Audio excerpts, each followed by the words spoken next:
Hatubhanga railway station, যেটি কিনা নরসিংদী জেলার রায়পুরা থানা ৬টি রেল স্টেশনের মধ্যে একটি অন্যতম রেলওয়ে স্টেশন। আজকে আমরা এই রেলওয়ে স্টেশন সম্পর্কে আলোচনা করব।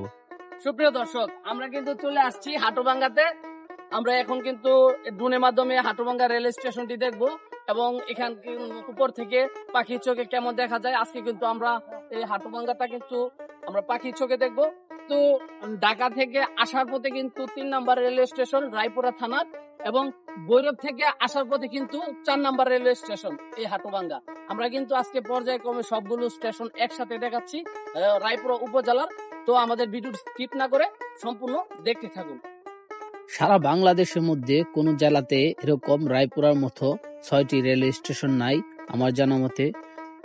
শুধু বাংলাদেশ নয়, পুরো এশিয়ার মধ্যে এরকম এক থানাতে ৬টি রেল স্টেশন নাই। এটা আমাদের গর্ব, এটা আমাদের রায়পুরার ইতিহাস। আমাদের এই রায়পুরাতে রয়েছে অনেক অনেক নিদর্শন ও অনেক গুণীমানী ব্যক্তিগণ। আমরা অন্য সময় ওইগুলো আমরা আপনাদের সাথে একে একে তুলে ধরবো। আজকে আমরা এসেছি হাটুভাঙ্গা রেল স্টেশনটি দেখেন, পাখির চোখে দেখতেছি। পাশেই রয়েছে হাটুভাঙ্গা বাজার।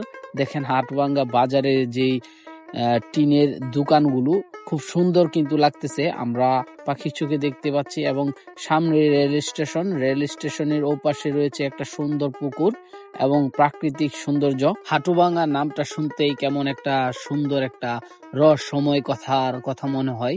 দেখেন এই হাটুভাঙ্গার পাশ দিয়ে কিন্তু বয়েছে নরসিংদী টু রায়পুরা যে ৩০০ ফুট রাস্তাটা কিন্তু কাজ প্রায় চলমান, প্রায় শেষের দিকে। দেখেন অনেক সুন্দর কিন্তু এই রাস্তাটার কাজ চলতেছে।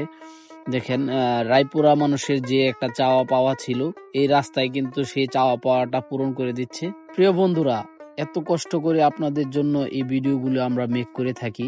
আপনারা কিন্তু আমাদের ভিডিও দেখেন, কিন্তু ফলো দিতে ভুলে যান। নরসিংদী জেলার সকল ভাইদের কাছে আমাদের অনুরোধ, আপনারা আমাদের এই ৬টি রেল স্টেশনকে সকল বন্ধু বান্ধবের কাছে শেয়ার করে জানিয়ে দেন আমাদের এই রায়পুরার ইতিহাস ও ঐতিহ্যের সকল তথ্য, যাতে করে জানতে পারে আমাদের এই রায়পুরা সম্পর্কে। সুপ্রিয় দর্শক, আজকে হাটুভাঙ্গার ইতিহাস বলবো আমার নান্টু ভাই। আচ্ছা নান্টু ভাই, এই হাটুভাঙ্গার নামটা কেন হলো? আমার দাদি যখন রাস তুলেছিল তো ঠাস করে ফইরা হাটু ভাঙ্গা গেছে, তার নাম লাগছে হাটুভাঙ্গা।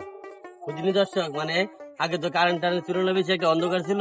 নান্টু ভাইয়ের দাদু আর দাদি যখন এখান থেকে আস্তে আস্তে আসার পথে নান্টু ভাইয়ের দাদুর হাড় কাছে ভাঙ্গা রাগ করে জায়গার মধ্যে সেটা রেখে দিয়েছে হাটুভাঙ্গা। এখান থেকে হাটুভাঙ্গা নাম হয়েছে, বুঝলি?